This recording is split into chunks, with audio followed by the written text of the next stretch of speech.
এটা তো দাদাকে আমল সে করকে भी हम करते এই জায়গার যদি কোনো প্রভাবশালী ব্যবসায়ী থাকে, প্রভাবশালী ব্যবসায়ী তো আমার ভাই।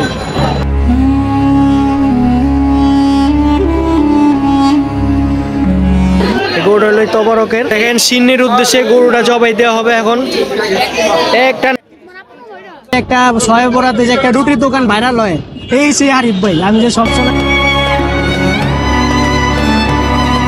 এই জায়গায় যারা দোকানদারি করতেছে কেউ কিন্তু আসলে ভাড়া বুড়া থাকে না, সবই এই জায়গার জমিদার। এই প্রস্তুতি এই তবরক বাতাব বাড়াবাড়ি করেই এলাকাবাসীর মাঝে যারা নামে ডিসকাউন্ট সমস্যা নেই।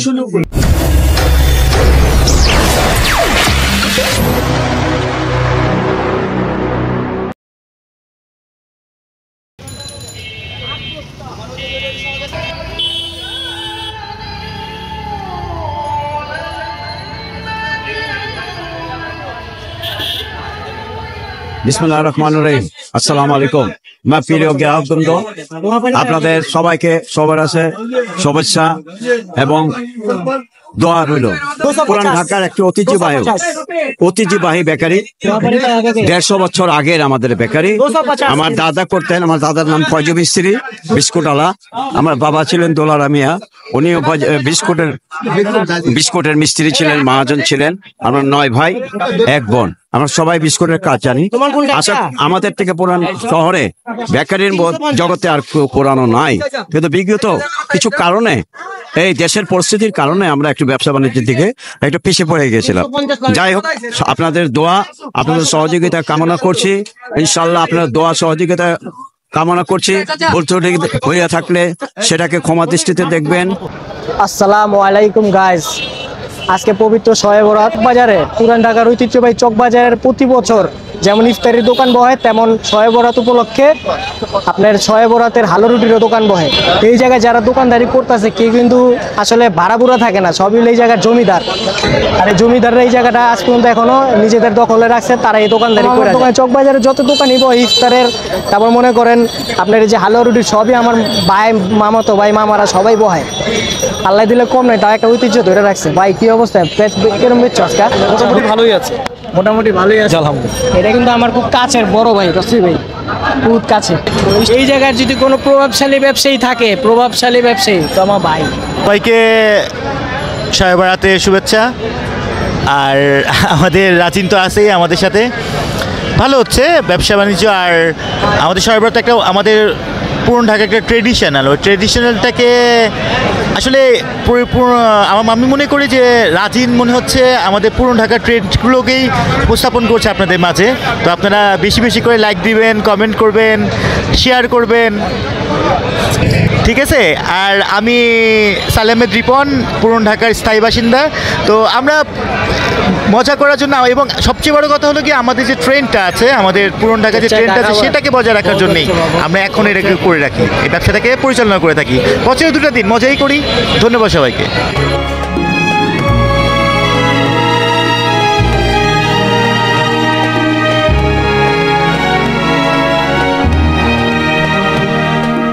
তো গাছ একটা মামাতো ভাইয়ের ভিডিও দেখাইলাম, আহেন আরেক মামাতো ভাইয়ের ভিডিও দেখ। কাউয়া ভাই, কাকাওয়া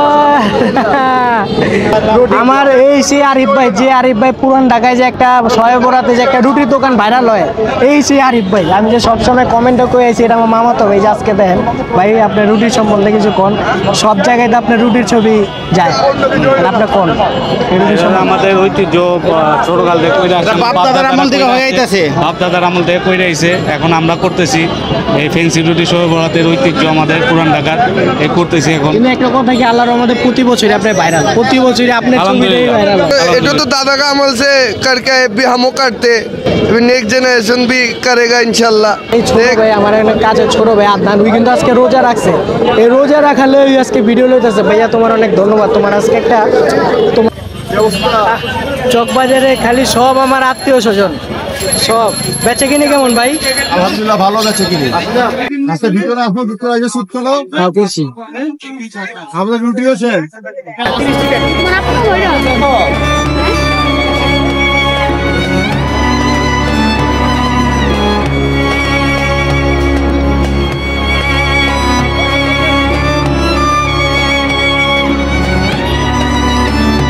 গাইস দুমায়া বেচে কিনি করতেছে আমার ভাই। এদিকে কইলাম না সব জায়গায় চক বাজারে আমার মামাতো ভাই মামা সবই আতিক সুইট চাইলাম, অনেক প্রকার হালুয়ার ইয়া করছে ভাইরা। বেচা কিনে কেরকম করতেছে?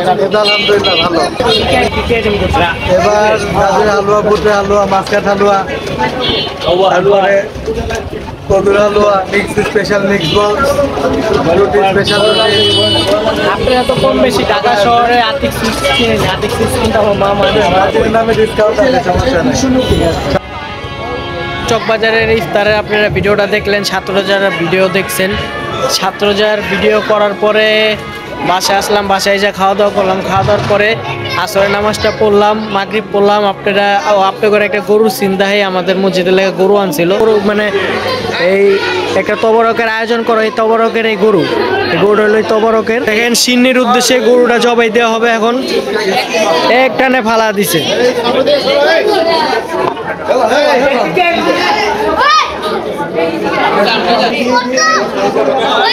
গৌড়ারে একটানে ফেলে দিল।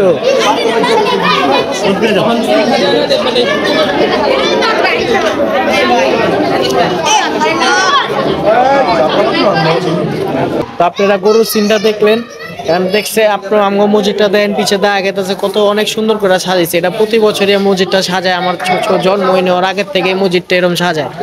মসজিদের সিনটা আপনারা একটু দেখেন।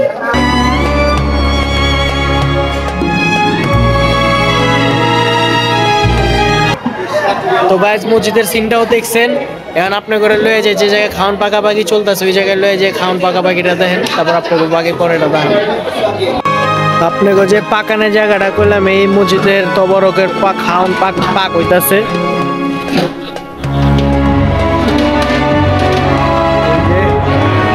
আপনারা মসজিদের খাওয়ান তবরকের পাকাপাকিটা দেখলেন, পাকান শেষ হলে আমরা এটা লয়ে যাবো মসজিদের স্কুলে এটা প্যাকেটিং করে ফজর নামাজের পরই এটা সবার মাঝে বিলা দেব, যারা মসজিদে নামাজ পড়তে আইছে তারা এটা পাইবে।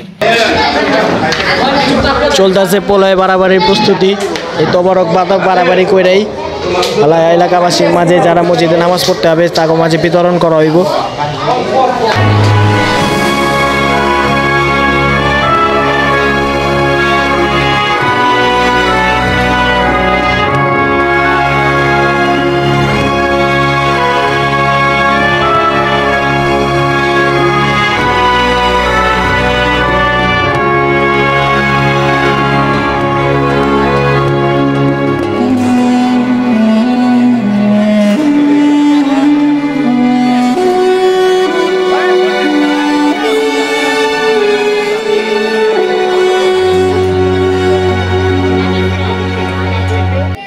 তো গাইস আপনাদের লেগে যে ভিডিওটা করি আপনারা না আসলে জানান না ভিডিওটা ভালো হয় না খারাপ, কমেন্ট আছে না, ইউটিউব তো কমেন্ট দিয়ে রাখছে, কমেন্টের ভিতরে জানান কি ভালো হয় না খারাপ, ফেসবুকও তো দিয়ে রাখছে, কমেন্টের ভিতরে জানান।